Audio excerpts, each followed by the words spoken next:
দেখুন, খানিকক্ষণ আগে তর্ক হচ্ছিল না যে ট্রেটার না হুইসেল ব্লোয়ার, সেই পুরাণের যুগ থেকে তো এই বিতর্ক চলছে। ধরুন বিভীষণ রাবণের কাছে ট্রেটার, আবার রামের কাছে হুইসেল ব্লোয়ার। এবার কথা হচ্ছে কে রাম কে রাবণ আমাকে জিজ্ঞেস করবেন না, তার কারণ সেইটা না না আমি মজা করলাম, একটা পৌরাণিক উদাহরণ দিলাম, কিন্তু আমি বলছি সেইটা আসলে নির্ধারণ করে ক্ষমতা। আর ক্ষমতা যদি চলে যায় বাজার দরও কমে।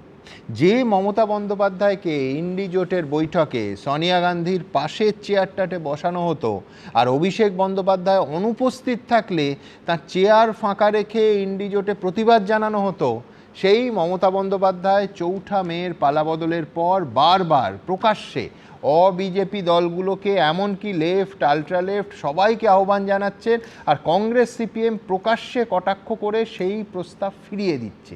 ভাবা যায়? হারের পর মমতা বন্দ্যোপাধ্যায় বললেন, রোজ 2 ঘন্টা করে অফিসে বসছি, অন্য বিজেপি বিরোধীরা আসুন। কেউ তো গেলেনই না। মমতা বন্দ্যোপাধ্যায়ের বিশ্বাসযোগ্যতা নিয়ে প্রশ্ন তুলে দিল কংগ্রেস এবং সিপিএম। আজ 21-এর মঞ্চ থেকে উদার আহ্বান মমতা বন্দ্যোপাধ্যায়ের, বিজেপির বিরুদ্ধে লড়তে চাইলে একসঙ্গে আসুন, আগামী দিনে বাংলায় সবাই মিলে একসঙ্গে জোট করব। কি বললেন দেখি একবার। আমি আগেই বলেছিলাম, বাবুররা জানে, দোলারা জানে, রবীন্দ্র জয়ন্তীর দিন যে আসুন আমরা সারা ভারতবর্ষে ইন্ডিয়া জোট নিয়ে লড়াই করি, বাংলাতেও করি। আমার কারো প্রতি কোনো ইগো নেই, আমার কারো প্রতি কোনো গ্রিভ্যান্সেস নেই। আর তা নাহলে মনে রাখবেন, আজকে যারা বিজেপির কথায় দলীয় অফিস খুলতে পারছেন, মিছিল মিটিং করছেন, আমাদের শেষ করার পরে ওদের কিন্তু আপনাদের শেষ করে দেবে। আমি চাই না গণতন্ত্র শেষ হোক, গণতন্ত্র লুণ্ঠিত হোক। এখনো যদি বিবেকের জাগ্রত চেতনা থাকে তাহলে মনে রাখবেন সবাইকে এক হয়ে লড়া দরকার। এর উত্তর এলো সরাসরি 2.5 কিলোমিটার দূরে কংগ্রেসের 21শে জুলাইয়ের মঞ্চ থেকে। অধীর চৌধুরী ওই শহীদ মিনার ময়দান থেকে বললেন, দিদির নাটকে বিশ্বাস করবেন না। দেখব। এই বাংলায় বিজেপি পার্টিকে একসঙ্গে নির্বাচনী সহযোগিতা করে নির্বাচনী গঠবন্ধন বানিয়ে এই বিজেপি পার্টিকে এই বাংলায় প্রবেশ করিয়েছেন মমতা ব্যানার্জি। আপনারা ভুলে গেছেন? দিদির সব কিছু দেখবেন, দিদির নাটকে বিশ্বাস করবেন না। ইতিহাসের কথা বলছি, ইতিহাসের কথা বলছি। আমাদের পঞ্চায়েত ভোট করতে দেয়নি, মিউনিসিপ্যালিটি ভোট করতে দেয়নি, কোথাও রাজনীতি কথা বলতে দেয়নি। মিথ্যা কেস আর মিথ্যা কেস। আমার জেলা মুর্শিদাবাদে শয়ে শয়ে আমাদের কংগ্রেসি কর্মীদেরকে পানি কেস দেওয়া হতো। পানি কেস মানে কি জানেন? মাদক পাচার কেস, যাতে কংগ্রেস করতে না পারে। দেখুন, এখানেও তফাৎটা হয়ে গেছে ক্ষমতায় থাকা এবং না থাকা। ক্ষমতায় থাকলে এখন মমতা বন্দ্যোপাধ্যায় নিশ্চয়ই বলতেন যে এ রাজ্যে আমার কাউকে দরকার নেই, আমার একলা চলই হচ্ছে এই রাজ্যে নীতি। আর এখন মমতা বন্দ্যোপাধ্যায়ের মনে পড়ে গেছে হঠাৎ সেই ইন্ডি জোটের কথা। আমি এই কথাটা বললাম তার কারণ একটা এই বছরের উদাহরণ দিই। 7ই এপ্রিল মমতা বন্দ্যোপাধ্যায় এই কংগ্রেসকে, এই বামেদের, এই অন্যান্য অবিজেপি দলগুলোকে, এই রাজ্যের যারা লড়াই করছিল বিজেপির বিরুদ্ধে, কি বলেছিলেন দেখেন। গদাই মাধাই জগাই, বিজেপি কংগ্রেস সিপিএম তিনটে সেম সেম। মনে রাখবেন, যারা একদিন সিপিএম করতো তারা আজকে বিজেপি করে। এই স্মৃতিটা এখনো জেগে আছে বলেই কি সৌম্যরা একেবারে পত্রপাঠ ওই প্রস্তাব ওই 2.5 কিলোমিটার দূরে শহীদ মিনার ময়দান থেকে আজই নাকচ করে দিল? এত তারা ছিল সৌম্য? দেখুন সুমনদা, আপনি আগে একটি রাম রাবণের সব বলছিলেন, হ্যাঁ খুব ভালো লাগছিল শুনতে। তো আমি কাউকে সিঙ্গুলার নেমে বলছি না, মানে একই কথা শুনি তব মন্থরাদের মুখে। এখন এই শুরুতেই এত সুন্দর তরজা দেখলাম না দুই তৃণমূলের। তৃণমূল এখন অনেক প্রকার। তৃণমূল কয় প্রকার জানি না, মাধ্যমিকে প্রশ্ন উত্তর আসবে কিনা, 10 নম্বরের কোশ্চেনও আসতে পারে। তৃণমূল কয় প্রকার, কেউ জেলে, কেউ বেলে, কেউ এলো বলে, এরকম আর কি। তো এই যে ডাক টাক শুনছেন, বাংলা একটা কথা যে নিশির ডাক, আমরা জানি তো নিশির ডাকে, জানেন তো নিশির ডাকে আপনি বেরিয়েছেন কি আপনি মরেছেন, তো এটা নিশির ডাক। তো এখন দেখুন, আমরা কেউ ইস্ট জর্জিয়া ইউনিভার্সিটি, মানে আমি বলছি যে কয়েকবার ডাকে সাড়া দিয়ে সেরকম অভিজ্ঞতা হয়েছে। নিশির ডাক, আপনি ডাকে সাড়া দিয়েছেন কি আপনি মরেছেন। হ্যাঁ, তো এখন ব্যাপারটা হচ্ছে কি জানেন তো, কেউ কেউ বলে কি আমরা দেখুন ইস্ট জর্জিয়া ইউনিভার্সিটিতেও, ইস্ট জর্জিয়াতেও পড়িনি, আর আমরা এন্টায়ার পলিটিক্যাল সায়েন্স থেকেও পড়াশোনা করে আছি। এখন কে কার, দেখুন এত বড় একটা সেন্সিটিভ ইস্যু নিয়ে 1998 সালের পর থেকে 93 সালে 33 বছর আগের একটা ঘটনা আপনাদের স্টুডিওতে বলছিলাম আমি। দেখুন ইন্টেনশন কি দুটো দলে, তৃণমূল আমি ধরলাম কেউ বালিশ চাটা বলছে, এখন যদিও সেই বালিশ চাটা কখনো মাথার বালিশ ছিল, কখনো পাশ বালিশ ছিল, জানলে ওদের নেব না আবার নিয়ে নিবে, কোনো ঠিক নেই। কিন্তু আপনি কারোর উপর বাউচ করতে পারবেন না, প্রসূনবাবু কোন দিকে থাকবেন, উনি কোন দিকে থাকবেন, কালকে দেখবেন এদিক ওদিক হয়ে গেল। আমরাই ভুল করে ফেলি। হ্যাঁ, তোমরা কোন দিকে থাকবো সেটা নিশ্চিত আমরাও ভুল করে ফেলি। কেন বলি? কারণ ওটা তো তোমার হাতে নেই, হাই কমান্ডের হাতে। আমরা বুঝি না তো কে তৃণমূল। আপনি জানেন কখন কে তৃণমূল? আপনি বলতে পারবেন কে তৃণমূল, কালকে কোনটা কালীঘাট তৃণমূল, কোনটা বালিশ চাটা তৃণমূল, বলতে পারবেন? পারবেন না। যাই হোক, আমি ওই বিতর্কে যাচ্ছি না, সেটা ওদের ব্যাপার, ওরা করুক, যা খুশি করুক, ওদের নিজেদের ব্যাপারে। এই যে রাম রাবণের কথা বলছি না, রাম রাবণের যুদ্ধ হয় দেখবেন, গ্রাম বাংলা রাম রাবণের যুদ্ধ হচ্ছে, খুব মারামারি হচ্ছে, খুব দেখবেন যুদ্ধ হচ্ছে, রাম রাবণকে মারছে, রাম রাবণকে মারছে। ঠিক দেখবেন যখন যুদ্ধ মানে যাত্রা শেষ হয়ে যায়, পিছনে গ্রিন রুমে বসে দুদলেই একসঙ্গে বসে বিড়ি ভাগ করে খায়, এদের হচ্ছে সেই যুদ্ধ।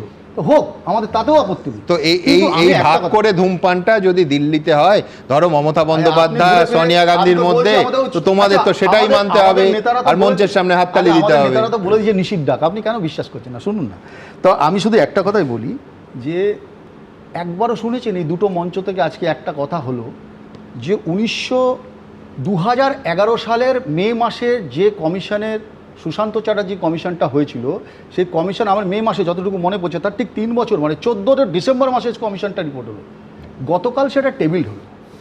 আমি বলছি অবজারভেশনের রিপোর্টগুলো যে আছে, সেই অবজারভেশনের রিপোর্ট অবধি কেন, আমি জানতে চাইছি আজকে কেন মমতা ব্যানার্জি সেদিন অ্যাপিয়ার হলেন না কমিশনের কাছে। আমার প্রশ্ন যে মনীশ গুপ্তকে কেন আজকে স্কট ফ্রি রাখা হলো? তখন তো এই তৃণমূল ভাগ ছিল না, তখন এই নেতারা তো সবাই একসঙ্গে ছিলেন।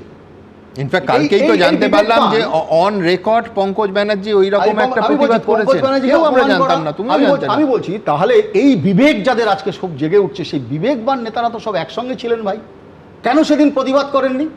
সেদিন আপনাদের ক্ষমতার আস্ফালন ছিল।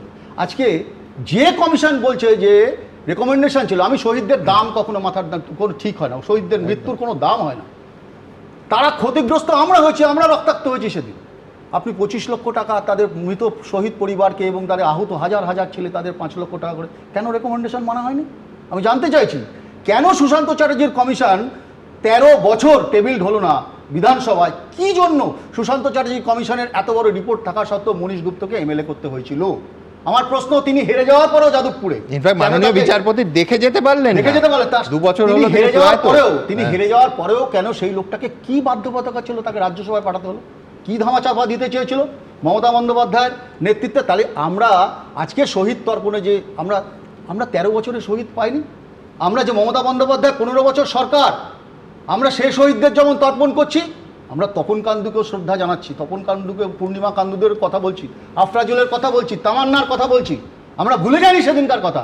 ক্ষমতার দম্ভে অহংকারে মমতা বন্দ্যোপাধ্যায় শহীদদের পরিবারকে নিয়ে রাজনীতি করেছেন, এই রাজনীতি করেছেন, রাজনীতির রুটি শিখেছেন, এবং ওই শহীদের মঞ্চ 1998 সালের পরে আপনি বলছেন বিজেপির বিরুদ্ধে লড়াই, ওখানে জর্জ ফার্নান্ডেজ নিয়ে ওই মঞ্চে দাঁড়িয়ে বিজেপির নেতাদের নিয়ে তারা আস্ফালন করেছেন, আর কংগ্রেসকে দুর্বল করেছেন সারা ভারতবর্ষে। কংগ্রেস মুক্ত, যেমন মোদী দেখেন কংগ্রেস মুক্ত ভারতের কথা, পশ্চিমবাংলাতেও কংগ্রেস মুক্ত বাংলার কথা দেখেছেন মমতা বন্দ্যোপাধ্যায়, মঞ্চকে ব্যবহার করেছেন মমতা বন্দ্যোপাধ্যায়। দেখুন, আমি চাইলেই এই প্রশ্নটা করতে পারতাম, কিন্তু করবো না। যে মনীশ গুপ্তর ফাইল খোলার দাবি বলে তুমি করে দিলে না, আমি করছি না, কোন প্রশ্নটা করছি না সেই যে মনীশ গুপ্তের ফাইল খোলার দাবিতে আজকে সৌম্যদারা সভা করলেন, সেই মনীশ গুপ্তর সৌম্যদা নিজে কেন নির্বাচনী প্রচার করেছিল আমি প্রশ্নটা করছি না। যে সিপিএম সরকারের আমলে এইভাবে 14 জনকে গুলি করে মারা হয়েছিল, আমি প্রশ্নটা করছি না, উত্তর দিচ্ছ কেন? আমি এই প্রশ্নটা করছি না যে সিপিএম সরকারের আমলে এই মানে এই খুনটা হয়েছে, তাদের সঙ্গে এই অধীর বাবু তখন সভাপতি সম্ভবত, তখন কেন জোট করেছিল কংগ্রেস? আমি এই প্রশ্নটা করছি না, কারণ আজকের দিনে আমি প্রশ্নটা করিনি দাদা, আমি প্রশ্নটা তো করিনি, উত্তর দিচ্ছ কেন? কারণ বিরোধীদের দুর্মুষ করার জন্য মঞ্চকে ব্যবহার করেছে। প্রশ্নটা করিনি, উত্তর দিও না। আজকে দিন দেখতে হচ্ছে না, আমার শুধু দুজনকে আমি থামাবো, আমার শুধু অনিমা একটা বিনীত প্রশ্ন, তুমি ইতিহাস বলছো তো আমি বলছি যে আজকে যাদের জন্য শহীদ তর্পণ, সেই 93 সালে যাদের সরকার গুলি চালিয়ে 13টা জলজ্যান্ত যুব কংগ্রেস কর্মীকে মেরে ফেলেছিল, মমতা বন্দ্যোপাধ্যায়ের সহকর্মীদের মেরে ফেলেছিল, আজ তাদেরই মঞ্চের ওপর থেকে কি বিচিত্র দেখুন, মমতা বন্দ্যোপাধ্যায় মহাজোটের জন্য আহ্বান জানাচ্ছেন। দেখুন ইতিহাস সঙ্গে সঙ্গে এটা জিজ্ঞেস করতে হবে।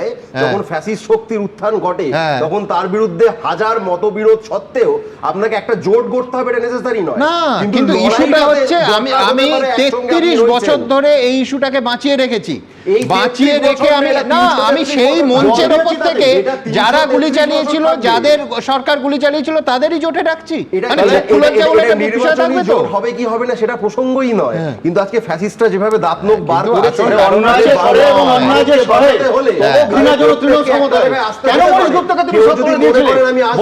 তাদের ব্যাপার, কিন্তু মানুষ আজকে বেছে নিয়েছেন তারা আজকে আমরা যদি বলি রাজনীতি করেছো মনোজগুপ্তকে নিয়ে বিজেপির বিরুদ্ধে খুব ইন্টারেস্টিং। হ্যাঁ, আমি জাস্ট রেসপন্ড করবো। বিশ্বনাথ দা একটা অবজারভেশন রেখেছেন যে মানে উনি ভিড় নিয়ে কথা বলছিলেন, যেহেতু আমাদের সঙ্গে সম্পর্কিত তাই রেসপন্ড করতে হলো।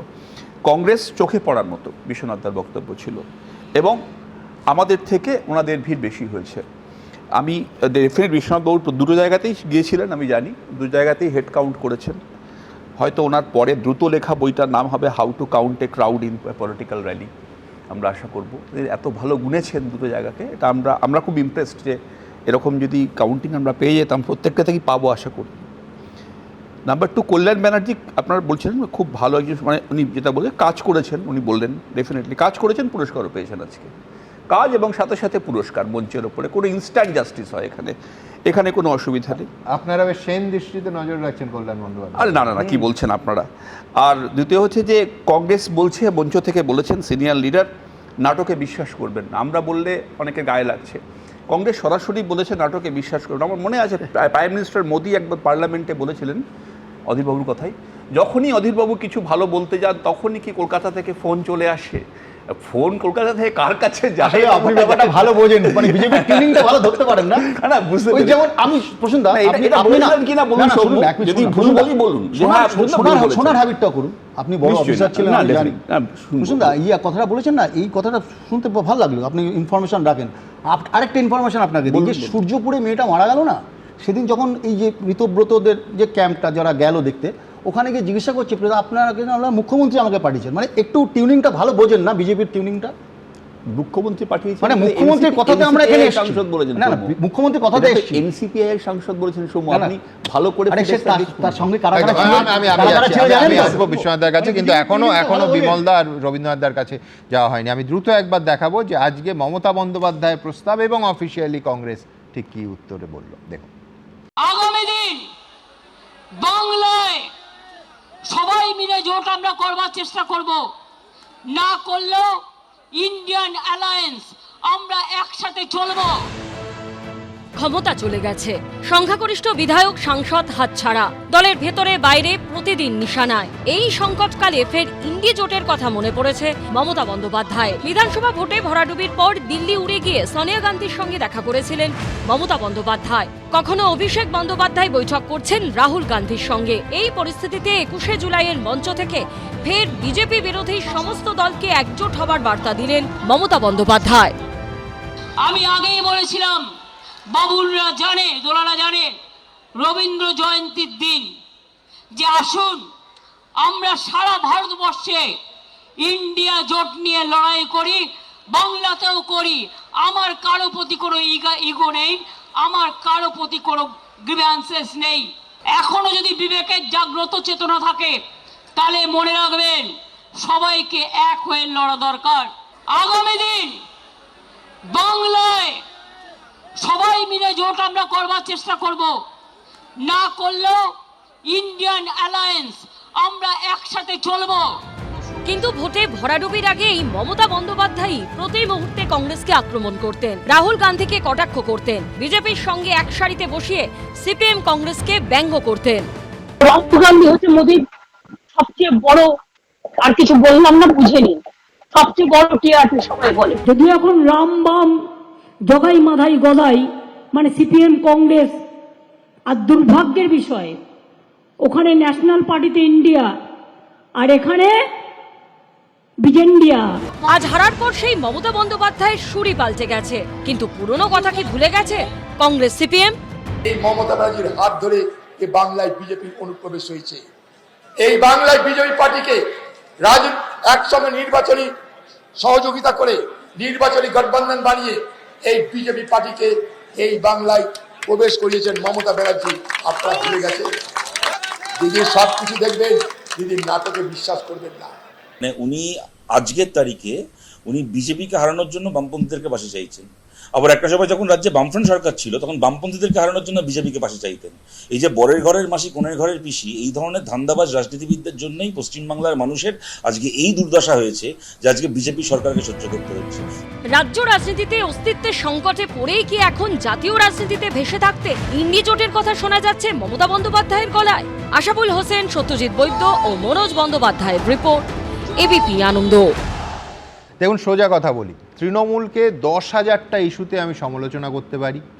আজকে যারা শান্তির এই রকম ললিত বাণী সব শোনাচ্ছেন, তারা 15 বছর ক্ষমতায় থাকার সময় কি করেছিলেন দুবেলা সেটা চোখে আঙুল দিয়ে দেখিয়েও দিতে পারি। কিন্তু আদালতের নির্দেশে ঘোষিত কর্মসূচির ওপর যদি রাত্রিবেলা হামলা হয়, অবশ্যই বলবো সেটা একেবারেই গণতন্ত্রসম্মত নয়।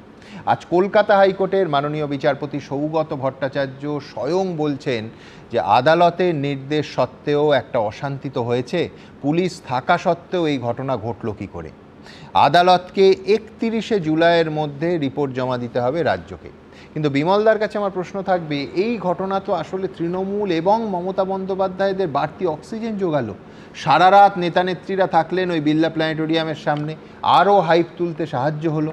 বিমলদারা বলতেই পারেন এবং বলছেনও যে তৃণমূলই নিজেরা এইসব করিয়েছে, কিন্তু সেক্ষেত্রেও প্রশ্ন উঠবে, ঘটনাস্থলে পুলিশ তো উপস্থিত ছিল, তারা কি করছিল? বিমলদা না, ওটা কথা বলি, এত অনেকক্ষণ ধরে আমার ভীষণ ঘুম পাচ্ছিল। গ্রামে যখন ওই যাত্রাপালা শুনতে যেতাম মাঝে মাঝে, ওই যখন অভিনয়টা খুব খারাপ হচ্ছে, চেঁচাতো ঝমঝম গান বাজা, ওদের একটা টিম থাকতো, এসে একটু নাচ গান করে ঝমঝম বাজিয়ে দিত, লোকের ঘুম টুম ভেঙে যেত।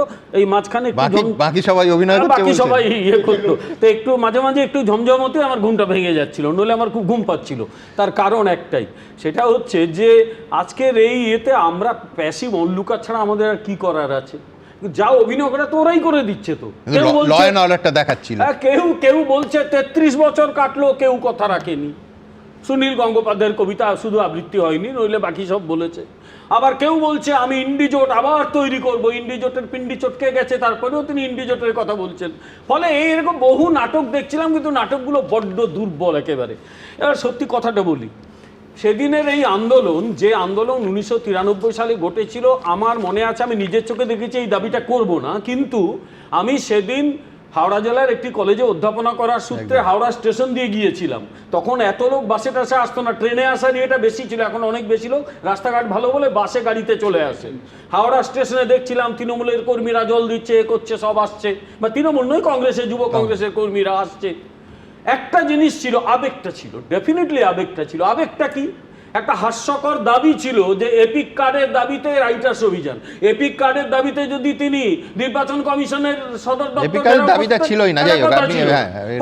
কিন্তু মানুষের আবেগ একটা কারণে ছিল, সিপিএম বিরোধী আবেগ, এবং মমতা একটা জায়গায় নিজেকে নিয়ে যেতে পেরেছিলেন যে সিপিএম এর হাত থেকে তিনি মুক্তি দিতে পারেন, সেই জন্য মানুষগুলো এসেছিল।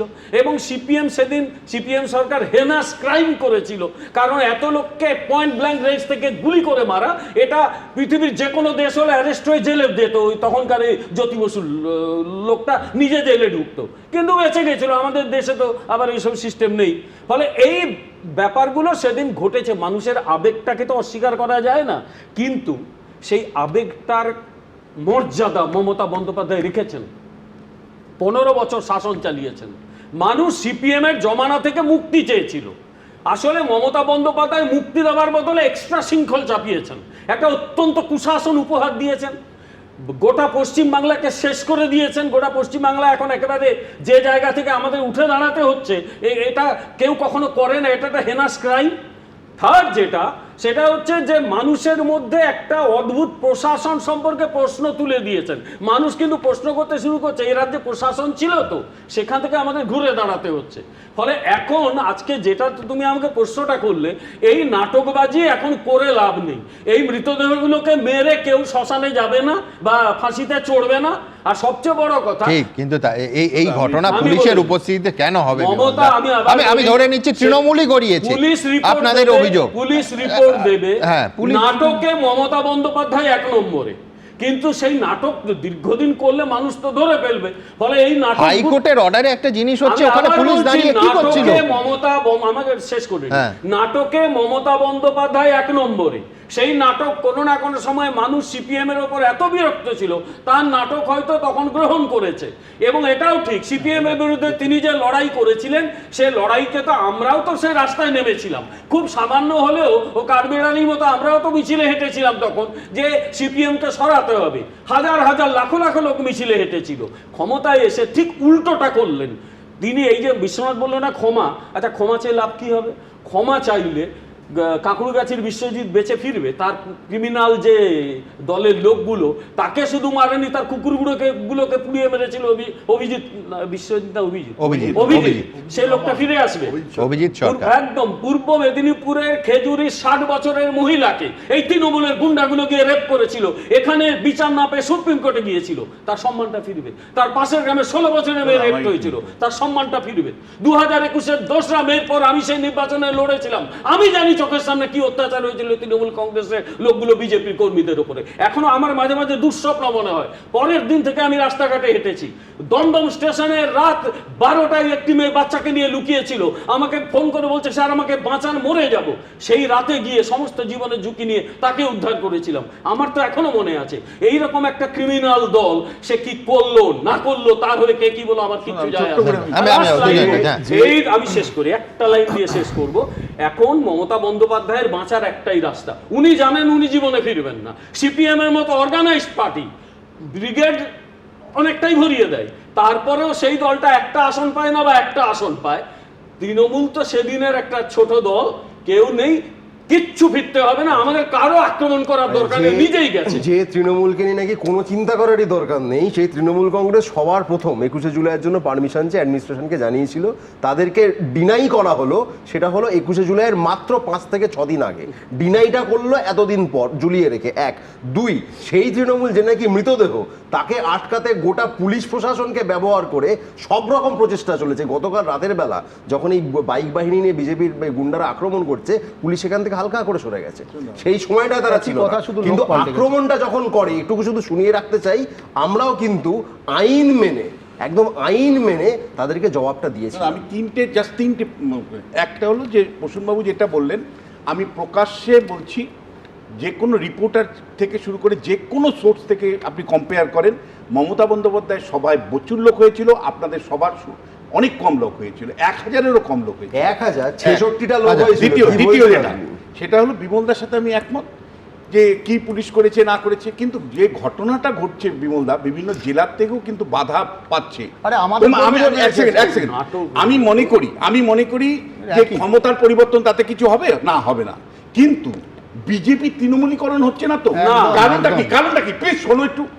কারণ এই অভিযোগটাই তো তোমরা করতে, যে কোনো একটা সভা সমিতি করতে গেলে তৃণমূল কংগ্রেস বাধা দিত, মারধর করতো, আটকাতো। এবং থার্ড আমি বলি, তুমি যে এই মুহূর্তে বলছিলে না যে জ্যোতি বসুকে জেলে যেতে হতো এতগুলো লোকের মৃত্যুর পরে, আমি সেটা সত্যি তোমার সাথে একমত হয়েই বলছি। আজকে গতকালের ঘটনা, শিক্ষা দুরবস্থার নিটকে নিয়ে সাধারণ ছাত্রছাত্রীরা যখন গণ আন্দোলন করছে, তখন যেভাবে পুলিশ লাঠি পিটা করে প্রায় 1100 ছাত্রছাত্রীকে হাসপাতালে পাঠিয়েছে, তারপরে তোমার মন্ত্রী পদত্যাগ করেছে, কোন দায়িত্ব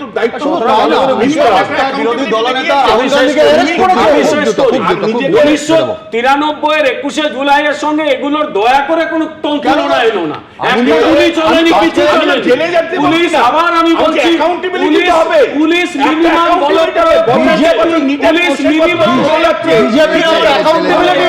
আমি দ্রুত একবার দেখে নেবো রাতে মঞ্চ ভাঙার যে অভিযোগটা দেখুন। রাত 11টায় আবার এসছে তার কাটা পার্টি, বিজেপি পার্টি সমস্ত তার কেটে দিয়েছিল। যেহেতু লোক হবে না তারা জেনে গেছে, তারা মিথ্যা ভাঁওতা অপপ্রচার চালাচ্ছে। একটা কথা আছে না, হরিনাম খাবলা খাবলা, ওটাই এখন তৃণমূলের অবস্থা, অলি নেই। মঙ্গলবার সকালে 21শে জুলাই শহীদ স্মরণের আগে মমতা বন্দ্যোপাধ্যায় অভিযোগ করেন মধ্যরাতে দুষ্কৃতীরা তাদের সভা ভেস্তে দিতে তাণ্ডব চালিয়েছে। এরপর রাতভর সভা মঞ্চ পাহারা দেন তারা, শেষ অবধি আদালত পর্যন্ত জল গড়ায়। সোমবার রাতে ঠিক কি ঘটেছিল তার প্রেক্ষিতে পুলিশের কি পদক্ষেপ তা জানতে চেয়ে যুগ্ম পুলিশ কমিশনারের থেকে রিপোর্ট তলব করে হাইকোর্ট। সেই সঙ্গে পুলিশকে মঙ্গলবার রাত 10টা পর্যন্ত নিরাপত্তা সুনিশ্চিত করার নির্দেশ দেন বিচারপতি। মঙ্গলবার 21-এর মঞ্চ থেকেও সভা ভেস্তে দেওয়ার চেষ্টা নিয়ে সুর চড়ান মমতা বন্দ্যোপাধ্যায়। তারগুলো কেটে দিয়ে চলে গেছে, তার কাটা পার্টি বিজেপি পার্টি। বলে না যার কেউ নেই তার ঈশ্বর আছে, ঈশ্বর ও আল্লাহ তেরে না। ওদের টার্গেট ছিল রাত 2টো থেকে সকাল 7টা। পুলিশকে বলেছি যখন ওখানে হামলা হচ্ছে পুলিশ নেই। কালকের অপারেশন কারা করেছে আমি প্রত্যেকটার নাম জানি। মঙ্গলবার শুনানিতে রাজ্য সরকারের আইনজীবীর উদ্দেশ্যে বিচারপতি সৌগত ভট্টাচার্য প্রশ্ন তোলেন, আদালতের অনুমতি নিয়ে কর্মসূচিতেও যদি এই ঘটনা ঘটে তাহলে সাধারণ মানুষ কোথায় যাবে? উত্তরে রাজ্যের আইনজীবী বলেন, স্টেজ ভাঙা হয়নি, একটা ব্যানার হয়তো ছেঁড়া হয়ে থাকতে পারে, তবে দুই গোষ্ঠীর মধ্যে স্লোগান, চিৎকার, চেঁচামেচি ছাড়া আর কিছু হয়নি। এমনকি রাত 10টা 23-এর পর আর কিছুই হয়নি সেখানে। এরপর বিচারপতি সৌগত ভট্টাচার্য বলেন, আদালতের নির্দেশের পরেও একটা অশান্তি তো হয়েইছে। রাজ্য সরকারের উদ্দেশ্যে তিনি প্রশ্ন তোলেন, পুলিশ থাকা সত্ত্বেও এই ঘটনা ঘটল কি করে? উত্তরে রাজ্যের আইনজীবী বলেন, এটা দুই গোষ্ঠীর মধ্যে গন্ডগোল নাকি সেটআপ তাও তদন্ত করে দেখা হচ্ছে। মানুষ এত ভোট দিয়ে ম্যান্ডেট দিয়ে প্রথম বিজেপি সরকারকে নিয়ে এসছে, মানুষের কোনো মতিভ্রম হয়নি, মানুষ নিশ্চিন্তে বিজেপিকে ভোট দিয়েছে পরিবর্তনের জন্য, মমতা বন্দ্যোপাধ্যায় সরকারকে হারানোর জন্য। সুতরাং যদি তার কাটা পার্টি বিজেপিকে বলে তাহলে সেটা মানুষকেই অ্যাকচুয়ালি জনতাকেই বলা হলো। 31শে জুলাইয়ের মধ্যে এই মামলায় রিপোর্ট তলব করেছে হাইকোর্ট। সৌভিক মজুমদার, সৌমিত্র রায় ও ব্রতদেব ভট্টাচার্যের রিপোর্ট, এবিপি আনন্দ। দেখুন, আজ মমতা বন্দ্যোপাধ্যায়ের একটা কথা নিয়ে দলের মধ্যে এবং দলের বাইরে চরম বিতর্ক তৈরি হয়েছে। 21-এর মঞ্চ থেকে নেত্রী বলেছেন, গ্রেফতার করলে করুক, জেলে গিয়ে 7 দিন থাকবেন, জেলের ভাত খাবেন, জেলের ভাত খাওয়া ভালো বিজেপির ভাত খাওয়ার থেকে। আজ দেখলাম তার দলের মধ্যে থেকে এবং এই দলছুটদের মধ্যে থেকে প্রশ্ন উঠে গেল যে এই জেলের ভাত খাওয়ার পরামর্শ তিনি ভাইপো অভিষেক বন্দ্যোপাধ্যায়কে দিচ্ছেন না কেন? কেন একটা মামলা থেকে বাঁচতে অকাতরে অর্থ ব্যয় করছেন অভিষেক বন্দ্যোপাধ্যায়? কেন দেশের সেরা আইনজীবীরা বিপুল পারিশ্রমিকের বিনিময়ে অভিষেকের হয়ে দিনের পর দিন হাইকোর্ট থেকে সুপ্রিম কোর্টে লড়াই করছেন? আবার অভিষেক আইনি লড়াইটা করছেন বলেই তো মমতাই তাকে বলছেন যে অভিষেক বাঘের মতো লড়াই করছে। আচ্ছা, লড়াই করছেন তো একটাই উদ্দেশ্যে, যাতে অভিষেক বন্দ্যোপাধ্যায়কে জেলের ভাত না খেতে হয়। তাহলে একই যাত্রায় পৃথক ফল হবে কেন? গ্রামে গঞ্জে কর্মী সমর্থকদের বিরুদ্ধে মামলাতে পার্টি তো এইভাবে অকাতরে অর্থ ব্যয় করছে না। করলে ওই কর্মী বা সমর্থকেরাও বাঘের মতো লড়াই করতেন, তারা বলতে পারতেন। সেখানে কর্মীরা জেলের ভাত খাবেন আর নেতা রক্ষা কবচ নিয়ে ঘুরবেন, এই নিয়ে প্রশ্ন তুলেছেন ওই বিশ্বরূপ দে কিংবা দেবলীনা বিশ্বাসরা। কেউ কেউ তো এত দূর বলছেন যে এ তো নিজের বেলায় আঁটিসুটি, পরের বেলায় দাঁত কপাটি। কিন্তু যখন আজ মেয়র রোড থেকে আওয়াজ উঠছে অভিষেককে সরানোর, তখন মমতা বন্দ্যোপাধ্যায় তার নিজের বক্তৃতায় একবার নয় 6বার অভিষেক বন্দ্যোপাধ্যায়ের নাম নিয়ে একেবারে স্পষ্ট বুঝিয়ে দিয়েছেন যে অভিষেক এখনও দলের second in command. Rabindranath Bhattacharya মানবেন?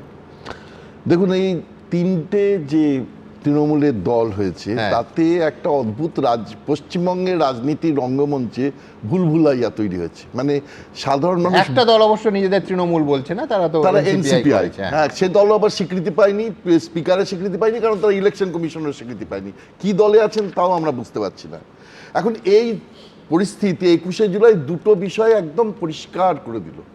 একটা, যেটা এক্ষুনি আপনি বললেন, যে মমতা বন্দ্যোপাধ্যায় বুঝিয়ে দিলেন যে আজকে কোনোভাবেই উনি অভিষেকের হাত ছাড়বেন না।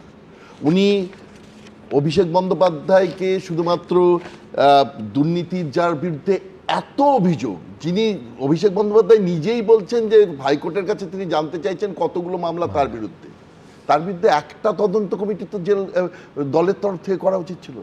সিপিএম এর বিরুদ্ধে আমরা দিনের পর দিন বলে যেতাম, তখন সিপিএম তো তার অন্তর্দলীয় একটা তদন্ত করত, কিন্তু একটা তদন্ত কমিটিও কি হবে না? এত যার উচ্চে তার আছে, যার এতগুলো কেস, বিভিন্ন কেস, গরু পাচার, বালি পাচার, পাচার, শিক্ষা চুরি, সব কিছুতে যার নাম আছে, তার বিরুদ্ধে একটা তদন্ত কমিটি হবে না, হলো না। এবং আজকে আবার বলছেন যে বারবার করে জেলের ভাত খান, তার জেলের ভাত খাবে, আর এদিকে কর্মীরা জেলের ভাত খাবে, আর অভিষেক বন্দ্যোপাধ্যায় খুব আরামে থাকবেন, চার্টার্ড প্লেনে দিল্লি যাবেন, বলবেন পাশে কেন গেছিলেন না, পাশে বসবে, কে বসবে তার ঠিক নেই। তো এইরকম একটা নেতা, তাকে আবার নিয়ে এসে সেকেন্ড ম্যান ইন কমান্ড করলে সেটা কি দাঁড়াবে, সেটা তো আমি অবাক হয়ে যাচ্ছি, সেটা কি অবস্থায় নিয়ে যাবে পশ্চিমবঙ্গকে। আসলে উনি যেটা করেছেন আজকে, মানে অভিষেক বন্দ্যোপাধ্যায়ের যে ইমেজ খারাপ হয়েছে, সেই ইমেজটাকে বিল্ড আপ করবার চেষ্টা করেছেন। পাশে দাঁড় করিয়ে কল্যাণ বন্দ্যোপাধ্যায়কে নামিয়ে উনি বোঝাবার চেষ্টা করেছেন, আমরা সিকিউরিটি নিয়ে চলি না, আমি অভিষেক, আমাদের কোনো সিকিউরিটি নেই। আচ্ছা, এই কথাটা মানুষ বিশ্বাস করবে? 19টা গাড়ি আর জামান নিয়ে ঘুরতো, এখনো এতদিন অভিযোগ, এখনো যে চলে গেছে ক্ষমতার থেকে, তিনি চার্টার্ড প্লেনে ঘুরছেন, তারপরে তার সিকিউরিটি নেই। গাড়ি থেকে নামলে দেখি 4-5খানা বাউন্সার ছুটে এসে তার দরজা খুলে নামিয়ে দেয়, এবং আশেপাশে কাউকে থাকতে দেয় না। তো তার সিকিউরিটি নেই, তো সাধারণ মানুষের সিকিউরিটি কোথায়? সাধারণ মানুষের কোনো সিকিউরিটি আছে? ধরে নিলাম বিজেপি যদি টর্চার করে ওই কর্মীদের, কি করবে? তাদের কোনো সিকিউরিটি আছে? তাহলে এই যদি কর্মীদের অবস্থা হয়, আর উনার যদি গাড়ির দরজা খুলে দেওয়ার জন্য 6খানা বাউন্সার লাফ দিয়ে উঠে চলে আসে, এবং সেগুলো সব দলের পয়সায় চার্টার্ড ইয়েতে যাচ্ছে, ফ্লাইটে যাচ্ছে, তাহলেই বুঝতে হবে দলের অত্যন্ত দুর্দশা, সেই দলের আর ভবিষ্যৎ কিছু নেই। দ্বিতীয় আর একটা কথা আমি বলবো, যে দেখুন, দ্বিতীয় যে পয়েন্টটা, সেটা হচ্ছে যে উনি বললেন আমি চাই না গণতন্ত্র শেষ হোক। আরে কথায় কথায় তো উনি বলতেন জগায় মাধায় গদায় বলা। 2011 সাল থেকে 1200 সিপিএম অভিযোগ করেছে, 1200 অফিস ভেঙেছে। পূর্ণিমা কান্দু, তপন কান্দু কংগ্রেসের একটা ঝালদার একটা পুরসভা দখল করেছে, তার জন্য তারা খুন হয়ে গেলে মার্ডার ফর মেজরিটি কি হলো? একটা গোটা পশ্চিমবঙ্গে একটা বিরোধী স্বর রাখতে দেননি। আর আজকে উনি বলছেন গণতন্ত্র চাই। মানুষকে কি বোকা ভাবেন? সিপিএম কংগ্রেস কি একবারে ঘাসে মুখ দিয়ে চলে? মানে তৃণমূল ঘাসে মুখ দিয়ে চলে? যে অধীর চৌধুরী সঙ্গে সঙ্গে লাফ দিয়ে উঠে চলে আসবেন, রবীন্দ্র জয়ন্তীর মঞ্চে এসে বলবেন হ্যাঁ আমি আপনাদের সঙ্গে আছি? এটা সম্ভব নয়। যেভাবে টর্চার করেছেন, তারপরে এই দলগুলোকে নিয়ে আসবার জন্য উনি হয়তো অনুপ্রাণিত হয়েছেন, দিল্লিতে ইন্ডি জোট ওনার পাশে দাঁড়িয়েছে, 1.5 মিনিটের জন্য বাইরে গেছেন, করেছেন তারা একটা নীতির প্রশ্নে গেছেন। এটা কিন্তু তৃণমূলের সঙ্গে দাঁড়াননি, একটা নীতির প্রশ্নে দাঁড়িয়েছেন। এই ব্যাপারটা বুঝতে হবে, এবং সেই বোঝার জায়গাটা থেকে ওনার ভুল হচ্ছে। উনি মনে করছেন উনি ডাক দেবেন আর সঙ্গে সঙ্গে সমস্ত জোট এসে চলে আসবে। কর্মী যে কটা কর্মীই থাকুন ওনার সঙ্গে, অনেক কর্মী আছে ধরে নিলাম, কিন্তু কর্মীদের ভুল বোঝাচ্ছেন। এই লোকগুলোকে যদি ভেঙে যদি সিপিএমকে মেরে ভাঙতে পারেন, কংগ্রেসকে জেলে পাঠিয়ে আর কংগ্রেসের খুন করে ঝালদা পার্টি অফিস দখল করা যায়, তাহলে আজকে কংগ্রেস সিপিএম তাদেরকে বিশ্বাস করতে পারে। আর যদি বিশ্বাস করে, সেই দলকে মানুষ বিশ্বাস করবে। একটা কথাই শুধু বলছি, ধরে নিন আজকের দিনে হাইপোথেটিক্যালি বলছি, যদি দলটা ক্ষমতায় থাকতো, যদি আজকে 1 বছর আগে সিনারি হতো, এই মঞ্চটাকে উনি ব্যবহার করতেন অন্য দল ভাঙানো। একদম এই গণতন্ত্রের কথায় গণতন্ত্রের প্ল্যাকার্ড ঝুলিয়ে যেতেই হবে। কিন্তু তার আগে এক্স্যাক্টলি কি বলেছেন নেত্রী দেখাবো। অ্যারেস্ট করলে করুক, জেলের ভাত খাওয়া ভালো বিজেপির ভাত খাওয়ার থেকে। জেলের ভাত যদি অত সুস্বাদুই হন, তাহলে যারা খাবার দরকার 2-1 দিন খেয়ে দেখেন না যে জেলের ভাত কি সমস্যায় জেলে থাকলে তার পরিবারকে পড়তে হয়। 21 এবার চারদিকে, কলকাতা থেকে দিল্লি, তার মধ্যে তৃণমূলেরই 3 ভাগ, কেউ সরাসরি তৃণমূল, কেউ ঘুরিয়ে।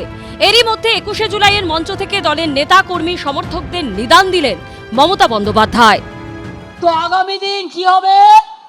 লড়াই হবে, ঘর ছেড়ে বেরোতে হবে, রাস্তায় থাকতে হবে। অ্যারেস্ট করলে করুক, জেলে গিয়ে 7 দিন থাকবেন। জেলের ভাত খাওয়া ভালো বিজেপির ভাত খাওয়ার থেকে। মমতা বন্দ্যোপাধ্যায় এই পরামর্শ দেওয়া মাত্রই পাল্টা প্রশ্ন তুলছেন অনেকে। তাদের প্রশ্ন, জেলের ভাত যদি ভালোই হয় তাহলে গ্রেপ্তারির হাত থেকে রক্ষা কবচ পেতে অভিষেক বন্দ্যোপাধ্যায় বারবার কেন আদালতে যাচ্ছেন? জেলের যদি ভাত খেতে হয় তো যারা দুর্নীতি করেছেন সে অভিষেক বন্দ্যোপাধ্যায় করুন।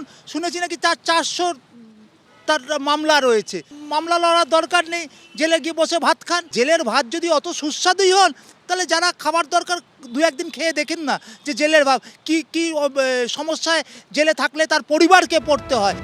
জেল যাওয়া নিয়ে মমতা বন্দ্যোপাধ্যায় যখন বার্তা দিচ্ছেন তখন পাল্টা প্রশ্ন ধেয়ে আসছে। মনে রাখবেন, জেলে গেলে অসম্মানিত হবেন না। জেলে গেলে আপনাকে মালা পরিয়ে কর্মীরা আপনাদের নিয়ে আসবে সসম্মানে, এবং তাদের কথা আমরা স্বর্ণাক্ষরে লিখে রাখবো। আজকে নিজের ঘরটা আমার মনে হয় দেখলে একটু ভালো হতো। নিজের ভাইপোর এত কেস, সেইটা মনে হয় দেখে আমার মনে হয় সমালোচনা করা ভালো, অন্যটা না দেখে। আগে প্রত্যেকটা ক্ষেত্রে উনি নিজের পরিবারের কথা ভেবেছেন। উনি কিন্তু নিজের রক্ত, নিজের পরিবারকে বাঁচাতে গেছিলেন। ভাইপোর বাড়িতে কেন নোটিশ গেছে সেই কারণেও কিন্তু এই দেখুন, আমি একটা কর্মী হিসেবে আমাকে সেখানে কিন্তু ঠেলে দিচ্ছিল। ডিজে হুঁশিয়ারি মামলায় রক্ষা কবচ চেয়ে আগেই আদালতের দ্বারস্থ হয়েছেন অভিষেক বন্দ্যোপাধ্যায়। সেই রক্ষা কবচের মেয়াদ 30শে সেপ্টেম্বর পর্যন্ত বাড়িয়েছে কলকাতা হাইকোর্ট। অর্ণব মুখোপাধ্যায়, সমীরণ পাল ও সুকান্ত মুখোপাধ্যায়ের রিপোর্ট, এবিপি আনন্দ। অনির্বাণ, শোনা যায় যে মুকুল রায় যখন একটার পর একটা কেন্দ্রীয় এজেন্সি কেস চলছে, বিশেষ করে নারদা এবং সারদা মামলায়, তখন মমতা বন্দ্যোপাধ্যায় নাকি তাকে বলেছিলেন, তিনিই বলেছিলেন অন ক্যামেরা আমাকে, যে তিনি বলেছিলেন যে তো রাজ্যের জেল, তুমি জেলের ভাত খেয়ে এসো কিন্তু মাথা ঝুঁকিও না। মুকুল রায় সোজা বিজেপিতে জয়েন করেছিলেন, মানে মাথা ঝুঁকিয়েছিলেন। আর সে তোমাদের ব্যাখ্যা, কিন্তু আমি বলছি জেলের ভাত খাওয়া মানে কর্মীরা খাবেন আর নেতারা রক্ষা কবচ করবেন, এই দুটো তো একসঙ্গে হয় না। বিষয় বলি, সেটা হচ্ছে যারা যারা বিজেপির প্রবল আক্রমণের মুখে পড়ছেন, পুলিশি মিথ্যা মামলার মুখে পড়ছেন, তাদের পাশে দল সর্বতভাবে দাঁড়াচ্ছে। আইনি সহায়তা থেকে শুরু করে যত রকম সহায়তা সম্ভব এই মুহূর্তে দাঁড়িয়ে আমরা প্রত্যেকটি কর্মীর পাশে দাঁড়ানোর আপ্রাণ চেষ্টা চালিয়ে যাচ্ছি। 100 বার আমরা এটা আলাদা করে দাবি করছি, দারুণ কিছু ওসব কিছু নয়, যেটা হচ্ছে সেটা আমি জানালাম মাত্র।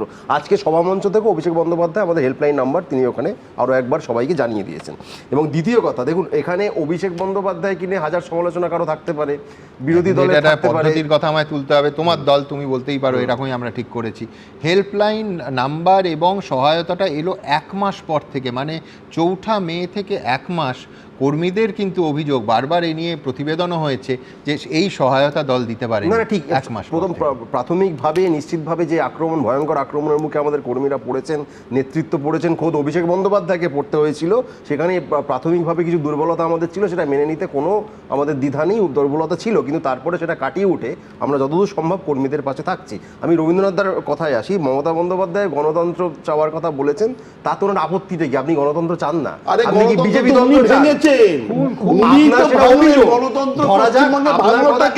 আপনার সেটা অভিযোগ, যদি গণতন্ত্র চান তাহলে আপনার আপত্তি কেন?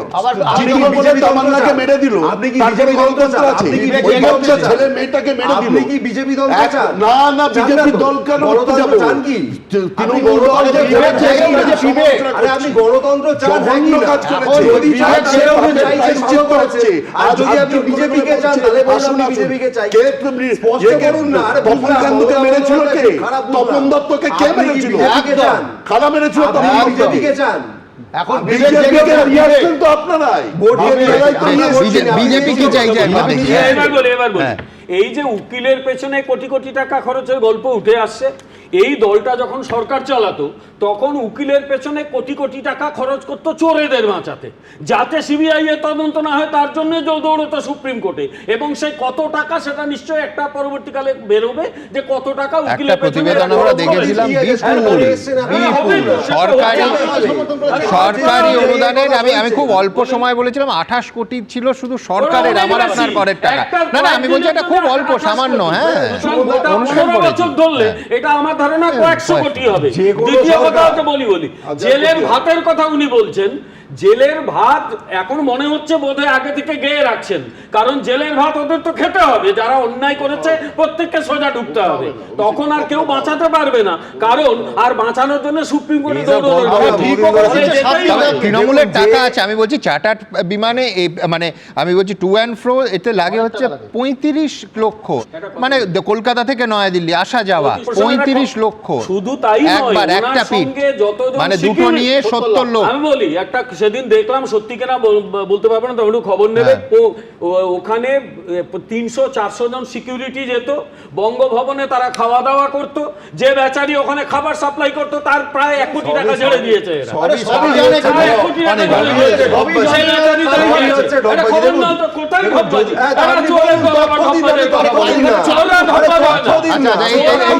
এবং এই নিয়ে বিতর্ক হবে, কিন্তু আমি একটা কথা বলেছি যেটাকে আমার জাস্টিফাই করাটা কর্তব্য, সেটা হচ্ছে একবার নয়, আজকে 1 ঘন্টা 20 মিনিটের প্রায় তার বক্তব্য ছিল, সেখানে 6 বার অভিষেক বন্দ্যোপাধ্যায়ের নাম করেছেন, একেবারে স্পষ্ট।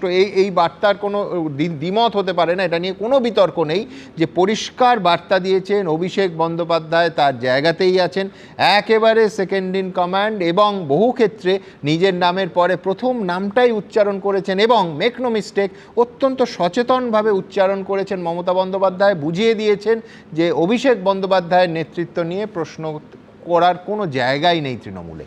দেখুন, ভোটে বিপুল পরাজয়, রাজ্য থেকে ক্ষমতাচ্যুত, তারপর গোটা দলটাই ভেঙে খান খান।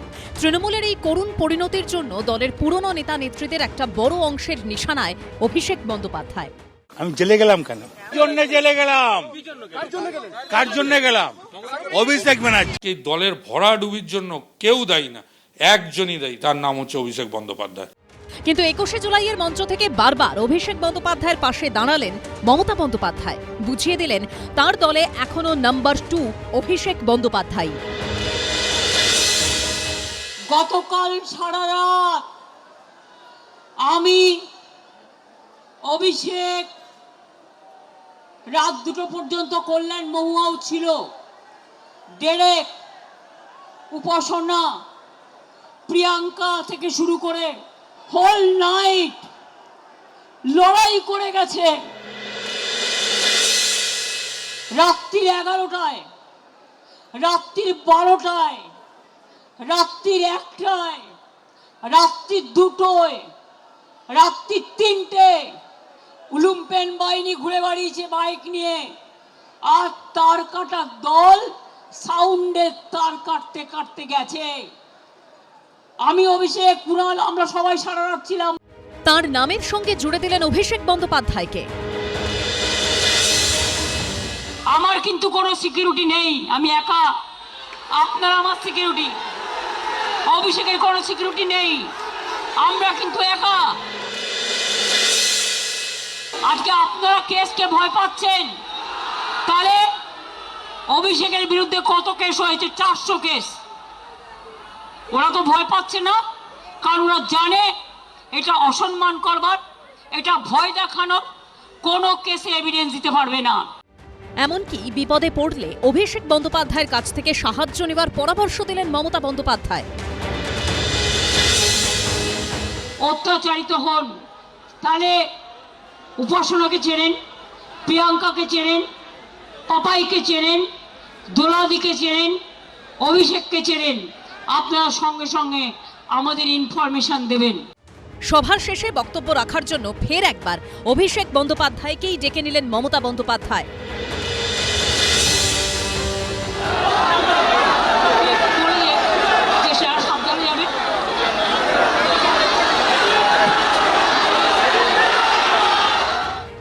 পাল্টা ঋতব্রত তৃণমূলের মঞ্চ থেকেই অভিষেক বন্দ্যোপাধ্যায় প্রসঙ্গে মমতা বন্দ্যোপাধ্যায়ের দিকে ধেয়ে এলো কটাক্ষ।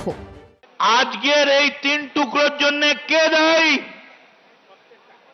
যদি হিম্মত থাকে মমতা বন্দ্যোপাধ্যায়, আপনি হেঁটে আসুন, একটা ডিমও পড়বে না, খালি বলবেন হ্যাঁ আমার ভুল হয়েছিল, আমি গান্ধারীর মতো পুত্র স্নেহে অন্ধ ছিলাম, আমার অন্যায় হয়েছিল, কেউ ডিম মারবে না।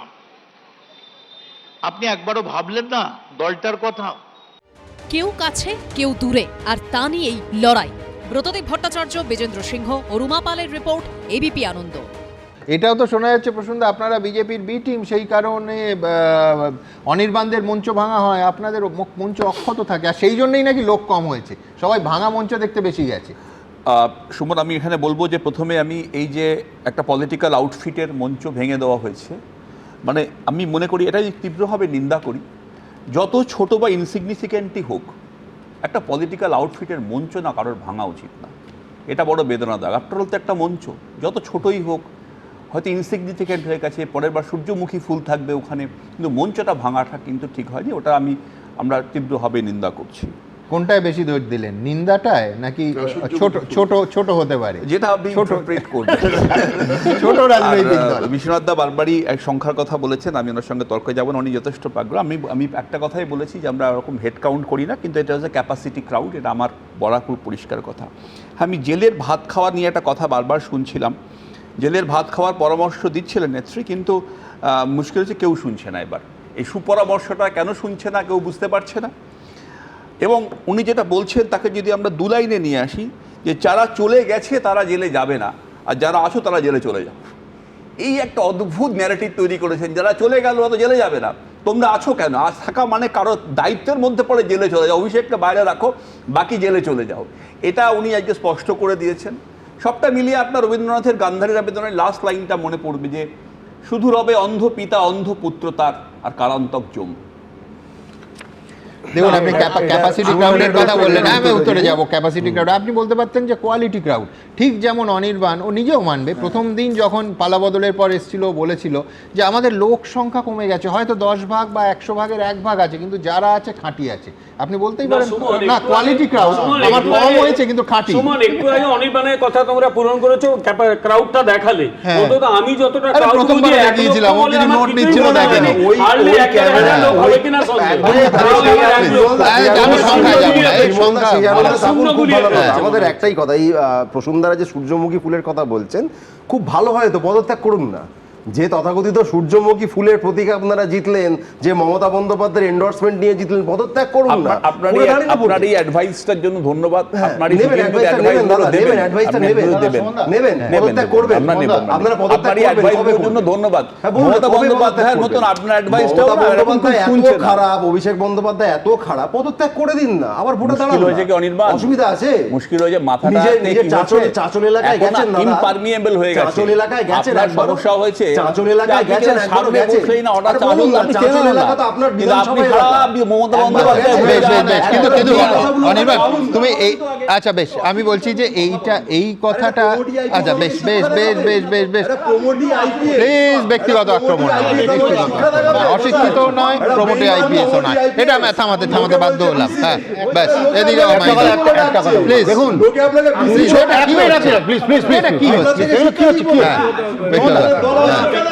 না না না, আমি দুটো শব্দেরই নিন্দা করলাম, অশিক্ষিত শব্দেরও নিন্দা করলাম এবং প্রমোটি আইপিএস শব্দেরও নিন্দা করলাম, এটা ঠিক না। ক্ষমতা সরকারের যে সরকারি দলে যে দম্ভ এবং অহংকার, এটা তো আমরা দেখেছি। তো আমাদের দল, আমরা বিভিন্ন কারণে পারিনি, কখনো পেরেছি কখনো পারিনি, কিন্তু 14 তলায় বসে নবান্ন থেকে কিন্তু দূরবীন নিয়ে আমাদের দেখতে হতো, দূরবীন দিয়ে দেখতে হচ্ছে কত ছোট হয়ে গেছে কংগ্রেসকে তো দেখাই যায় না, সাইনবোর্ড, কাটা হাত, মানে পরিযায়ী পাখি, কত তুচ্ছ তাচ্ছিল্য। আমি জানি না, আমি বলছি এইটাও তো তোমার কাছে প্রশ্ন থাকবে যে আজকে, আমি বলছি সৌম্য, এটাও তো তোমরা কোথাও আজকে নিশ্চয়ই শ্লাঘার হাসি হাসছো, বিদ্রুপের হাসিও হাসতে পারো, যে তোমাদের বলা হতো যে ওদের সঙ্গে কেউ নেই, এই সব বিদ্যুৎ, আমি বলছি যে কবি, সাহিত্যিক, ফিল্ম স্টার কেউ নেই, আমার দেখো 21 মঞ্চে এত রাতারাতি, আজকে যখন দেখছো যে একেবারে সেই, আমি বলছি যে বেনজল বলবে কিনা অনির্বাণের কল, কিন্তু তারা সব কেউ নেই আজকে।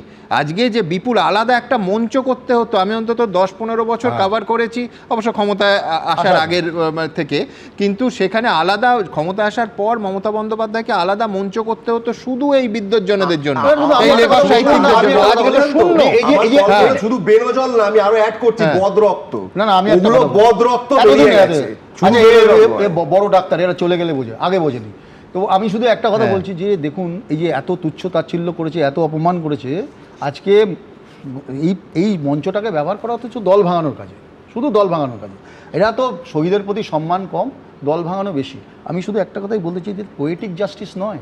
আপনি বলুন তো আজকের দিনে দাঁড়িয়ে এই দূরবীন কি আজকে উল্টো হয়ে যায়নি?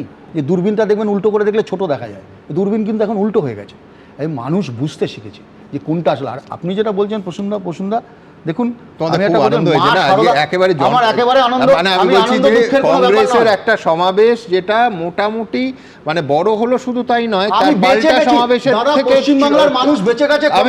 আমি বলছি যে আমি চ্যালেঞ্জ করছি, এটা তো খুশি হওয়ার কথা। ওই সব রাজনীতিতে বিশ্বাস করি না, শুধু কমসে কম বাংলার আরে লোক বেশি হচ্ছে তাতে তো আসো। বাংলার একটা সাধারণ ছেলে হিসেবে আমার আজকে মনে হচ্ছে আমরা বেঁচে গেছি। কমসে কম মা শারদা রামকৃষ্ণ দেবকে তৃণমূল হতে হয়নি। আমি যাব ওর শব্দ, আমি সেই শব্দের দায়িত্ব অনির্বাণেরও। কিন্তু বদরক্ত যেটা বলছেন, ছবিটা কি গত বছর অবধি যাদের দেখা যেত প্রতি বছর 21শে জুলাইয়ের মঞ্চ আলো করতে, একেবারে আলাদা একটা মঞ্চ বাঁধতে হতো, যাদের জন্য বিরাট করতে হতো মঞ্চের আয়তন, সেই তাদের অনেককে, আমি বলবো বেশিরভাগকেই আজ আর দুঃসময় দেখা গেল না। এটাই হয়তো প্রকৃতির নিয়ম, এটাই হয়তো রাজনীতিবিদদের নিয়তি। কিন্তু এটা ঠিক যে তারা আজকে রাতারাতি উধাও। কে কি বলছেন, কেন না, কারো জেনুইন কারণ থাকতে পারেন, গত বছর এসছি এই বছর শরীর খারাপ, এরম হতেই পারে। কিন্তু কে কি বলছেন সেইটাও সামনে দেখানোর দায়িত্ব আমাদের। দেখুন, গত 15 বছরের ছবিটা বদলে গেল এক ঝটকায়।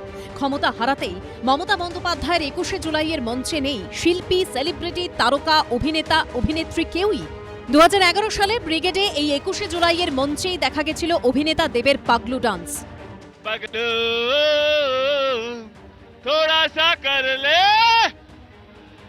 তারপর থেকে তর্পণের মঞ্চে তারকাদের উপস্থিতির এই ছবি হয়ে উঠেছিল নিয়মিত।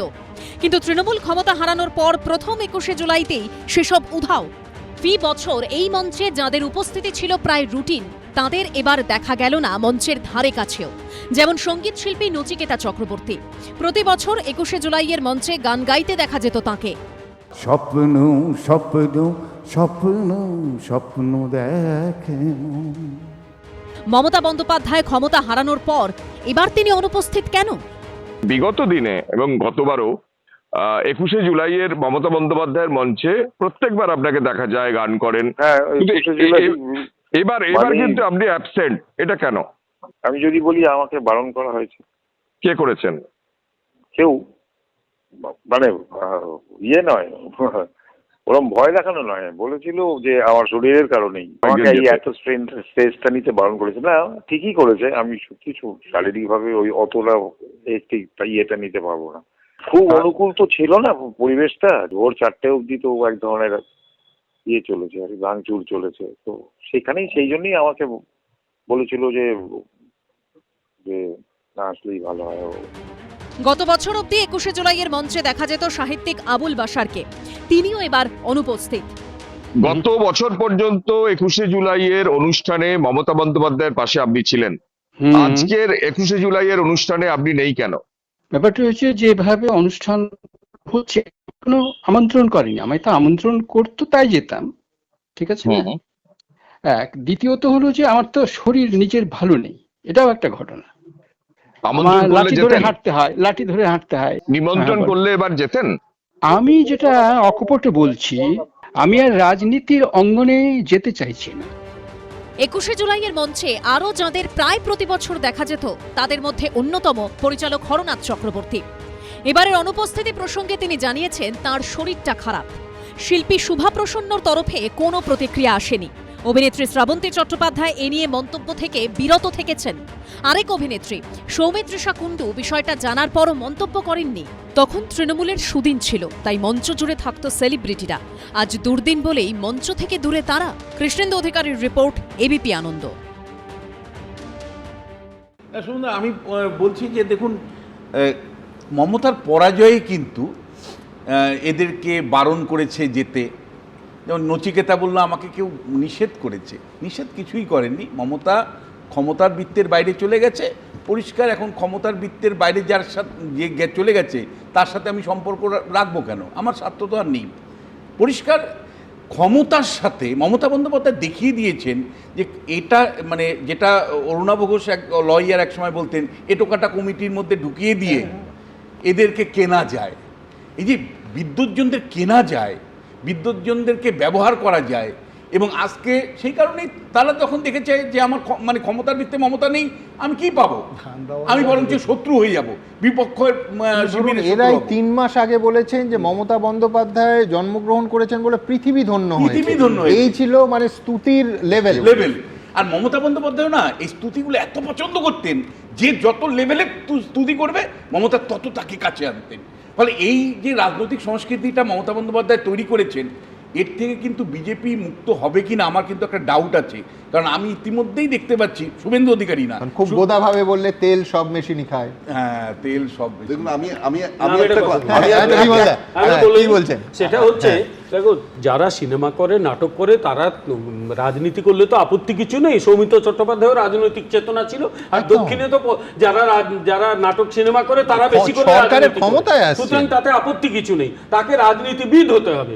মমতা বন্দ্যোপাধ্যায় তো কোনো কালে রাজনীতিটাই করেননি। ক্ষমতায় আসার পর তিনি যেটা করতেন সব জায়গাটাকে তিনি তার নিজের ভাবনা দিয়ে তৈরি করে ফেলেছিলেন। ফলে তিনি বলতেন কে কে চি চি, এই লোকগুলো বলতো কে কে চি চি। তাদের কি দরকার ছিল ঈশ্বর জানে।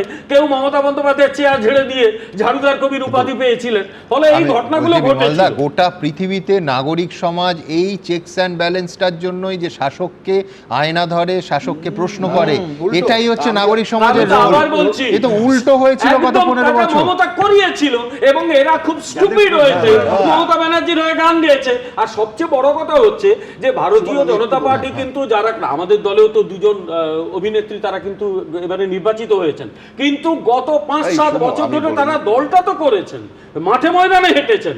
এবং একজন যাদবপুরের যিনি এমএলএ, তিনি এখন এমএলএ হয়েছেন, সর্বরী মুখার্জি, তার অভিনয়ের এটা কেড়ে নিয়েছিল তৃণমূল কংগ্রেস, অভিনয় করতে না খাইয়ে মারার প্ল্যান করেছে। যাদের প্রতিক্রিয়া দেখালেন প্রথমজন নচিকেতা, ওনার সত্যি কথা বলতে ছোট থেকে নচিদার গান শুনে মানে কার্যত রক্তে যে বিদ্যুৎ তরঙ্গ খেলেছে আমাদের একটা গোটা প্রজন্মের, তাকে আজকে এই অবস্থায় দেখতে কিন্তু সত্যি খুব খারাপ লাগছে। মানে যে ওরকম আগুনে গান লিখতে পারতো, সে আজকে এইভাবে আত্মসমর্পণ করেছে, না করলেই পারতো, মানে তার আসারই বা কি দরকার ছিল তৃণমূলের মঞ্চে, তখনই সে নাও আসতে পারতো।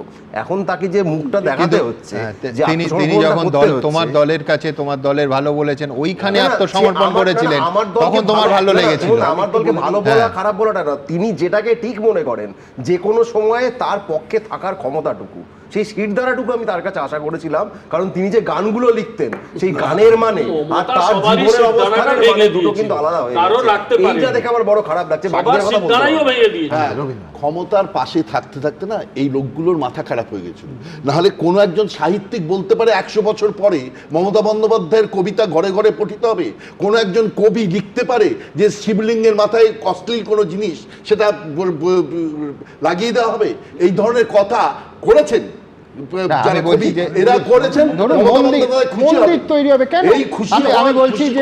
আমি মনে করি পশ্চিমবঙ্গের সর্বকালীন শ্রেষ্ঠ রাজনীতিবিদদের মধ্যে বিধান রায় অন্যতম। আমি তো চিঠি পড়েছি, নথি পড়েছি, তো আমি বলছি কোনো সুস্থ মানুষ বলবেন যে মন্দির তৈরি হবে বিধান রায়ের নামে? তাকে স্মরণ করাই তো তাকে শ্রদ্ধা। তার রাস্তায় রাস্তা আছে কিনা সেটাই প্রশ্ন। গোটা একাডেমিক ওয়ার্ল্ডটা এবং বুদ্ধিজীবী সমাজটাকে ধ্বংস করে দিয়ে চলে গেল এই একদল কুৎসিত লোক। আমি একটা কথা বলি যে আমি সবাইকে বলছি না, এই 15 বছর ধরে একটা শ্রেণী তৈরি হয়েছিল, ধান্দাবাজ শ্রেণী, ফেন্সিটার্স। দে আর দ্য ফেন্সিটার্স। ওরা ওয়েট করছে, এরা শুধু নেওয়ার অপেক্ষা। ঠিক সময় আসবে আবার পাল্টি হয়ে যাবে, আবার পাল্টি হয়ে যাবে। ধান্দাবাজ। কিন্তু যিনি নিচ্ছেন আর যারা একদম বিপক্ষই সমান, প্রত্যেকটা বয়স্ক মানুষ করলো কেন? লাভের জন্য, পয়সার জন্য। আমরা যাদের নিয়ে আলোচনা করছি তাদের সৃষ্টি, একাধিক সৃষ্টি এখনো আছে এবং হয়তো ভবিষ্যতেও থেকে যাবে। যে সৃষ্টির মধ্যেই তারা চমৎকার থাকুন। হ্যাঁ, তোমার মনে আছে অক্ষয় কুমার কিভাবে তেল মারতো? অক্ষয় কুমার নরেন্দ্র মোদীকে কেমন তেল মারতে জানতো?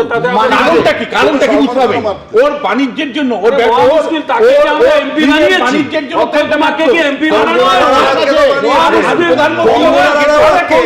তার দাবি হচ্ছে 2014 সালে পার্টি করতো না। বিধানসভায় বসে আছি, ফেসবুকটা দেখছি ফেসবুকে আসতে চলে গেলেন মদন মিত্র। ফেসবুকটা স্ক্রল করছি, মদনদার পাশেই ছিলাম, হঠাৎ দেখি যে চলে গেলেন মদন মিত্র। চমকে গেছি, মদনদার পাশে, হ্যাঁ দেখি পেয়েছেন না এটা। তারপরে একটু স্ক্রল করে যে চলে গেলেন কোয়েল মল্লিক। এই চলে গেলেন, এখন নচিকেতা চলে গেছেন, আসবেন না বলেছেন, এই আসবেন না, কালকে থেকে নচিকেতা বেঈমান। মহা মুশকিলের ব্যাপার হয়েছে, মানে চন্দ্রিমাদিকে যে রাজ্য সভাপতি করেছে, তারপরে চন্দ্রিমাদি চলে গেছেন, রবীন্দ্রনাথ চ্যাটার্জি কাটোয়ার জেলার সভাপতি চলে গেছেন, অনুব্রত জেলার সভাপতি চলে গেছেন, মানে এত চলে যাচ্ছেন না, এইটা খুব অ্যালার্মিং একটা চেহারা নিয়েছে। আমি এইখান থেকে পরিষ্কার, যাদের নিয়ে এই শহীদ তর্পণ, সেই শহীদ পরিবারগুলো, তারা আজকে এই যে 3 ভাগে, কেউ বলছেন দিল্লিকে ধরলে 4 ভাগে ভেঙে গেলেন, তারা কোথায়? কোন ভাগে শহীদ পরিবারের যারা আত্মীয় স্বজন আছেন, যারা নেক্সট টু কিন আছেন, তারা কোথায় গেলেন? তারা বলছেনই বা কি, কোনটায় যাব? আমি গতকাল দেখিয়েছিলাম যে অনেকে বিভ্রান্ত, বুঝতেই পারছেন না কোথায় যাব। শেষ পর্যন্ত তারা কোন মঞ্চে ল্যান্ড করলেন দেখুন। কমিশনের রিপোর্টটা জানার পর আর প্রশ্নই ওঠে না কোনো জায়গায় যাবার।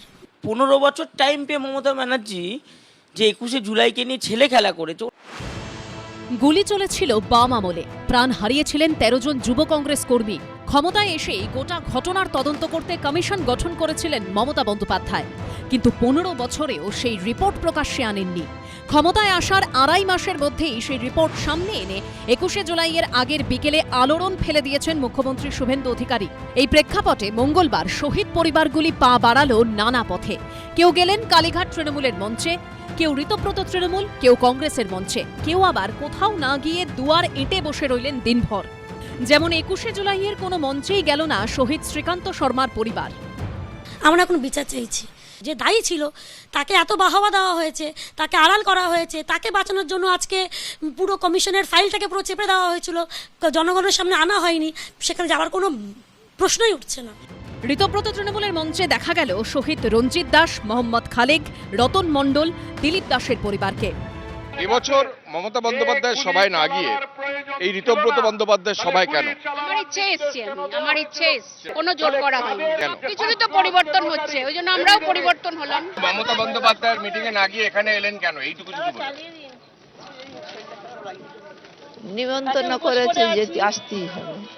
মমতা বন্দ্যোপাধ্যায়ের তরফ থেকে আমন্ত্রণ জানানো হয়নি? হ্যাঁ হ্যাঁ।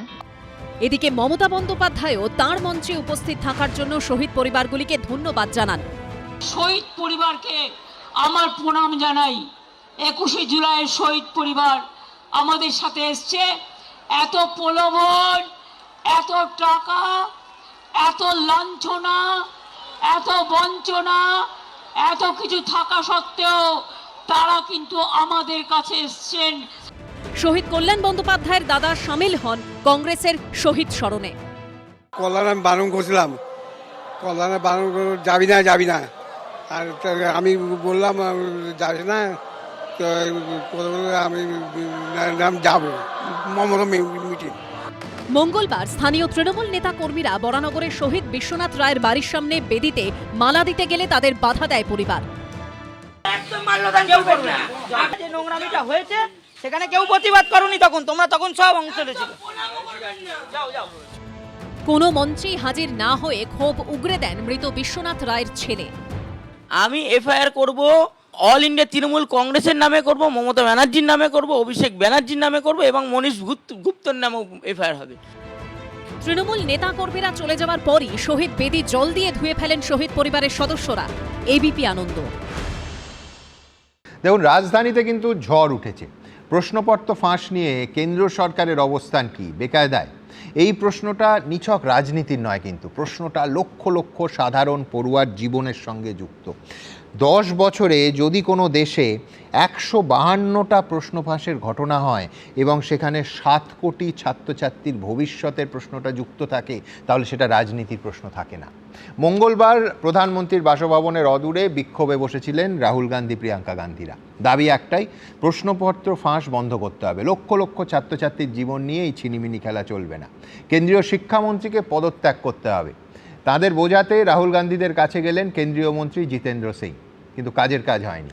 শেষ পর্যন্ত পুলিশ টানতে টানতে রাহুল গান্ধী, প্রিয়াঙ্কা গান্ধীদের বাসে তোলে এবং থানায় নিয়ে যাওয়া হয়। আবার সেই থানায় পৌঁছে যান সোনিয়া গান্ধী।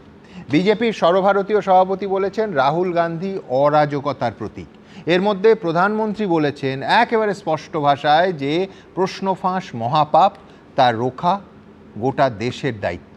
কিন্তু প্রশ্ন হলো, ভালো কাজের কৃতিত্ব যদি সরকারের হয়, তাহলে ভুলের দায়িত্ব সম্পূর্ণভাবে তাদেরই নিতে হবে। কেন্দ্রীয় শিক্ষামন্ত্রী পদত্যাগ করলে, যেটা মূল দাবি ছিল একাধিক আন্দোলনের, আমরা সেদিনও বলেছি, আজও বলছি, গোটা সিস্টেম একজন মন্ত্রী পদত্যাগ করলে রাতারাতি পাল্টে যায় না, যেতে পারে না। কিন্তু এটাও ঠিক, যে কোনোভাবে স্বচ্ছতা আনতে হবে এবং পড়ুয়াদের জীবন নিয়ে, ভবিষ্যৎ নিয়ে এই ছিনিমিনি খেলা বন্ধ করতেই হবে। এ নিয়ে কোনো বিতর্কের কোনো জায়গাই নেই।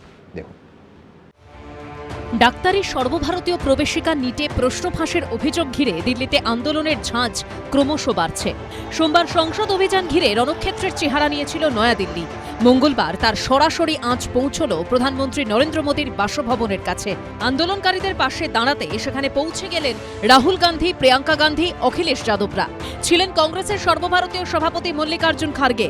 পুলিশ ধর্ণা তুলতে এলে বাঁধল খণ্ডযুদ্ধ।